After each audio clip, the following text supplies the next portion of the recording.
Oi pessoal, tudo bem com vocês?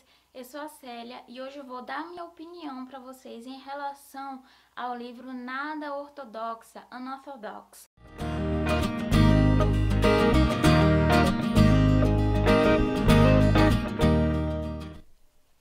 Mas antes de falar um pouquinho para vocês do que eu achei do livro Unorthodox, eu preciso que vocês se inscrevam no canal, por favor, se inscrevam no canal.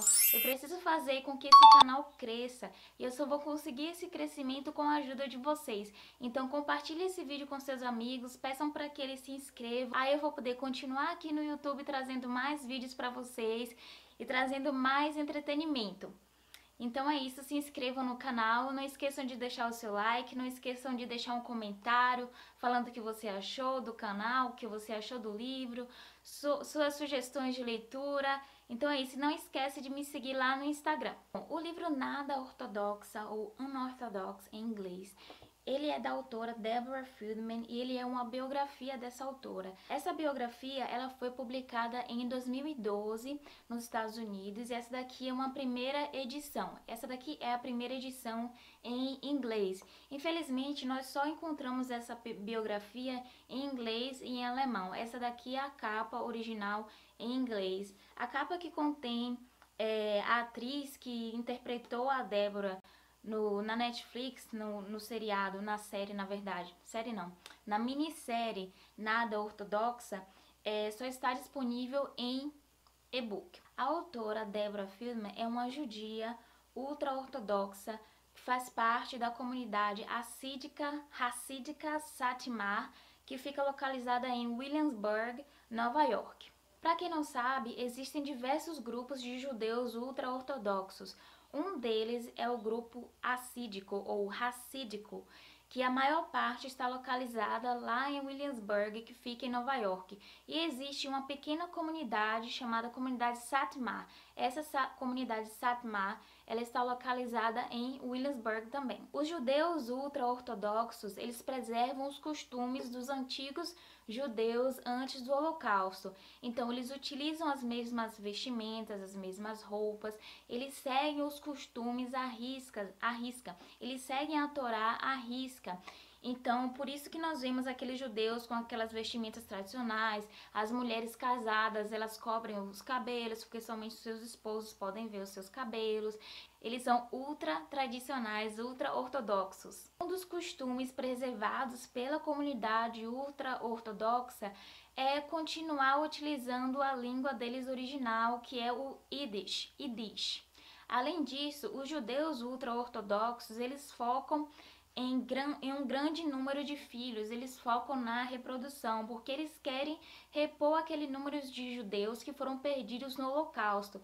Então, as suas famílias sempre são muito grandes, as mulheres, elas são donas de casa e na maioria das vezes elas têm muitos filhos. É uma tradição dos judeus ultra-ortodoxos ter muitos filhos. Por preservar os costumes, os judeus ultra-ortodoxos, eles fazem casamentos arranjados, eles proporcionam encontros entre os seus filhos para que eles se casem, mesmo que eles não se conheçam, eles têm poucos encontros, 1, 2, no máximo 3, e logo eles se casam. Normalmente os judeus eles se casam na juventude, com 16, 17 anos, porque após os 20 anos é considerado uma idade avançada para que um judeu se case. Com 20, 24 anos, espera-se que um judeu já tenha muitos filhos. Outro costume preservado pelos judeus ultra-ortodoxos é fazer somente a leitura de livros considerados kosher. Os livros considerados kosher são os livros ou qualquer outra coisa, filme, comida, kosher, é aquilo que é permitido para que um judeu tenha acesso. Então, se é kosher, um judeu ele pode comer, ele pode beber, ele pode ler. Eu não sei se eu estou pronunciando corretamente, porque não faz parte, não é inglês, é Yiddish. Então, para mim é um pouco difícil. Mas tudo aquilo que é considerado kosher, um judeu ele pode fazer. Os judeus ultra-ortodoxos, os que seguem à risca tudo aquilo que está escrito, as mulheres, elas não têm acesso à educação formal, elas estudam, elas vão à escola, mas até uma determinada idade, até os 14, 15 anos elas estudam, mas elas não têm acesso à graduação, porque eles veem isso como não necessário, porque o objetivo da mulher judia é se casar cuidar da casa e ter filhos, com exceção aquelas mulheres judias que trabalham nas escolas dando aulas. Então, além daquilo que é permitido comer, beber, uma idade determinada para casar, quando eles se casam, existem também diversas regras que regem o casamento. Então, até na intimidade do casal, existem diversas regras que precisam ser seguidas. Então, tudo isso que eu falei para vocês faz parte dos costumes da comunidade ultra-ortodoxa assídica Satimá, que a maioria dela está localizada em Williamsburg, em Nova York. Eu gostaria de deixar bem claro aqui para vocês que eu estou trazendo para vocês aquilo que eu pesquisei, aquilo que eu li no livro aqui da autora, que é uma biografia, onde ela onde ela relata os costumes da comunidade assídica Satimá de Williamsburg, que fica localizada em Nova York. Então, eu quero deixar bem claro para vocês que os usos e costumes, os costumes de uma comunidade, os costumes de uma sociedade não devem ser julgados, porque aquilo faz parte deles, são os usos e costumes deles, então precisa ser respeitado. Então eu estou aqui para dizer a vocês que na verdade, eu gosto muito dos judeus, gosto muito de estudar sobre aquilo que eles pensam, os seus costumes. Então, que eu estou falando aqui com o maior respeito que existe, e espero que vocês também respeitem a comunidade. Por mais que hoje, na sociedade moderna, a gente veja, não é, a importância das mulheres trabalharem, a independência, delas terem acesso à educação, de nós termos acesso à educação, à graduação e tudo mais, existem outras comunidades que veem isso como não importante, e isso não deixa de ser algo bom para eles. Então é aquilo que eles acreditam ser certo. Se eles acreditam aquilo como sendo certo, a nossa obrigação é respeitar, porque é aquilo que Cristo nos ensinou, de ter o amor ao próximo, amar o próximo como a si mesmo. Então, se eu amo ao próximo como a mim mesmo, a primeira coisa que eu tenho que fazer é respeitar a opinião do outro, respeitar o costume do outro, respeitar aquilo que o outro acha certo. Claro que dentro da comunidade deles mesmo, existem aqueles judeus, aquelas mulheres judias ou aqueles homens judeus que não se adaptaram aos costumes da sociedade, da comunidade deles, eles não se acostumaram. Então foi isso que aconteceu com essa autora aqui, ela não aceitou. Então isso faz parte dela, foi difícil para ela, apesar dela ter nascido naquela comunidade, ela não aceitou, foi difícil para ela. Mas isso faz parte de cada um de nós. Então, às vezes, nós estamos em algum lugar e não estamos satisfeitos com aquilo. Não é que aquilo seja algo errado, apenas não serviu para mim. Então, falando do livro, o livro, já que eu já fiz esse apanhado inteiro sobre os usos, costumes da comunidade ultra-ortodoxa e já pedi o respeito de todos em relação a isso, o livro Nada Ortodoxa, ou Unorthodox em inglês, ele retrata exatamente isso, a dificuldade que essa autora, que a Débora, teve em se adaptar à comunidade ultra-ortodoxa. Então ela relata aqui as dificuldades, os momentos difíceis que ela passou. Na verdade, a autora Deborah Friedman, que é a personagem principal, porque é uma biografia, ela passou por muitas dificuldades, principalmente por fazer parte de uma família que não era bem estruturada. Então a mãe dela, a mãe da Deborah, ela deixou de ser uma ultra-ortodoxa e fugiu para fora da comunidade ultra-ortodoxa. Então ela se tornou uma goia, que é como eles chamam aqueles que não são judeus. Além disso, além dessa dificuldade com a mãe, da mãe estar distante, da mãe tê-la abandonado quando ela ainda era criança, o pai ele tem alguns problemas psicológicos. Então a Débora, ela não foi criada pelos pais. Ela passou a viver com os avós e foi criada também pela tia. Então ela fez parte de uma família desestruturada. Então, talvez isso, minha opinião, claro, pode ter dificultado a vida dela na comunidade ultra-ortodoxa, porque ela sempre estava se perguntando o porquê das coisas. Havia acontecer muita coisa ali na comunidade ultra-ortodoxa que ela não aceitava, que eu vou destacar aqui para vocês, que os judeus ultra-ortodoxos, eles resolvem as coisas entre si. Então, eles compram na livraria de um judeu, eles compram óculos, eles vão a um médico judeu. Então, a maioria das coisas que acontecem ficam ali entre eles, na comunidade deles. Então, muita coisa que acontecia não era aberta para o resto da sociedade. Não é aberta para a sociedade, na verdade, porque a comunidade ainda existe. Então, ela não via isso como sendo algo interessante. E aí isso abriu um pouco o horizonte dela ainda mais para que ela buscasse algo novo na vida dela. Mas essa mudança, ao meu ver, não foi uma mudança muito positiva. Algumas pessoas podem ver como algo extremamente positivo, mas na minha opinião não foi tão positivo assim, mas não deixou de ser bom para ela porque era aquilo que ela buscava. Era aquilo que ela queria para a vida dela.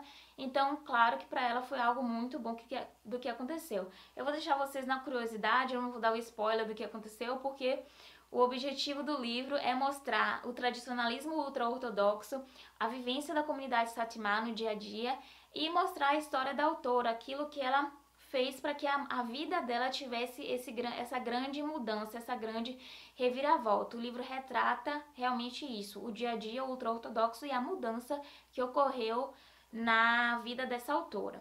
Eu achei que a Deborah, ela foi uma pessoa, mulher, ela é uma mulher de grande coragem por ter escrito esse livro daqui, porque ela acabou expondo a comunidade ultra-ortodoxa, super tradicional judaica. Então, ela recebeu muitas mensagens negativas depois que esse livro foi publicado, porque apesar dela ter trocado os nomes dos personagens, todos na comunidade a conhecem. Então, eles sabem exatamente quem é cada personagem, o que ela contou aqui. Então, muita coisa que está escrita aqui nesse livro é do âmbito íntimo de um casal. Então, ela contou muita intimidade aqui. Até por isso eu não indico essa leitura para quem é menor de idade, para quem é adolescente. Essa daqui é uma leitura adulta, até para você que é cristão, que está no início da sua fé ou que está com um pé aqui, o outro lá. Não faça esse tipo de leitura porque pode te levar a ter uns pensamentos que não são tão bons. Então, para ler esse livro daqui e entender um pouco a autora, você tem que ser uma pessoa um pouco mais madura no âmbito pessoal, psicológico e também na sua relação com Deus. Bom, eu adquiri esse livro daqui por causa da série que se passa na Netflix. Série não, a minissérie que se passa na Netflix é a minissérie Nada Ortodoxa, que é uma minissérie completamente diferente do livro. A minissérie se utilizou, na verdade, da rebeldia da personagem, mas muita coisa que está na série não está aqui no livro. E muita coisa que está aqui no livro não está lá na série, que eu acho algo ruim, não é? Porque é uma biografia e se você vai falar de uma biografia, você tem que dar todos os detalhes dessa biografia. Para mim, a leitura foi ótima. Eu gostei muito desse livro porque ele retrata realmente o dia a dia de um judeu, aquilo que faz parte do tradicionalismo ultra-ortodoxo. Como eu já falei para vocês, eu gosto de estudar sobre isso. Foi muito satisfatória, mas eu não vi o final como sendo algo assim muito positivo ao meu ponto de vista, mas para outras pessoas, claro que pode ser, e nós podemos ter opiniões diferentes porque somos pessoas diferentes. Claro, em alguns momentos eu fiquei muito chocada com alguns acontecimentos aqui do livro, porque você não espera determinadas coisas, né? Você não espera que determinadas coisas façam parte do mundo ultra-ortodoxo judaico, mas mesmo assim eu fiquei muito feliz com a leitura. Outro fator super importante aqui nesse livro é que ele nos mostra a importância do respeito, da individualidade de cada um. Então, nos mostra que é importante nós respeitarmos não só aquilo que somos, mas respeitarmos as outras pessoas. Então, se você quer aprender um pouco mais sobre o judaísmo, sobre os judeus ultra-ortodoxos, em especial essa comunidade racídica Satmar localizada em Williamsburg, eu aconselho que você adquira esse livro daqui. Ele não tem ainda em português, mas eu acredito que em breve alguma editora brasileira deve pegar e traduzir esse livro daqui. Eu acredito que ele faça parte do indicativo livro adulto, então se você é jovem, por favor, não leia. Então é isso, pessoal. Espero que vocês tenham gostado daquilo que eu falei sobre o livro Nada Ortodoxa. Espero que vocês tenham gostado do livro. Se vocês têm alguma sugestão de alguma leitura, podem deixar aí nos comentários. E se você já assistiu a série Nada Ortodoxa, conta aí pra mim o que você achou. Conta aí se você gostou da série. Então é isso, deixa o seu like e até o próximo vídeo. Tchau!